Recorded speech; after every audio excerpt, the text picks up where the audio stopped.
See, relationships come in all forms and sizes. They say we all are a product of where we're from, who we've met, and the people that have walked through our lives. And we're a composite of these things. So if we look at our history, and I'm talking in particular about the history of African Americans here for the last 400 years. I heard the Reverend Jesse Jackson say this when we were on a panel this summer at the Black Expo. He said for 300 of our 400 years, we were not allowed to have marriages.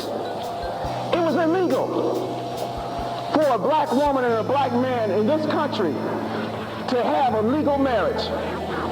Think about that. For out of our 400 years, 300, it was illegal for us to communicate, to love our children, to respond in the normal way. See, when a mother had a baby in slavery and that little boy was aggressive and he wanted to know the world, she would take him in the back and beat him because she knew that if she didn't teach that little boy to be submissive, that he would be looked at as aggressive, and aggressive little boys would be dangerous to the slave regime. For 300 years, we took our little boys and we made them lackadaisical, non-caring. Then they took us and they would take the bigger males and make them studs.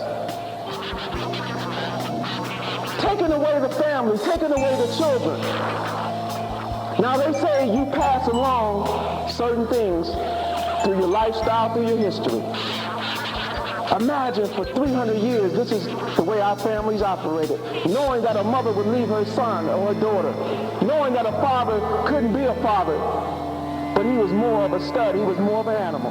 See, if you understand the history, then you start relating to what's going on. As you start relating to what's going on, you start making your changes so that you can adjust to people.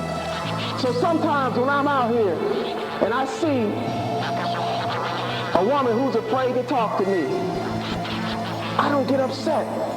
I say, I understand the history.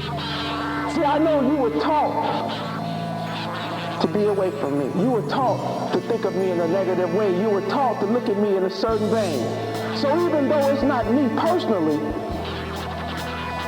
you're still subjected to something that we all have been subjected to in our lives.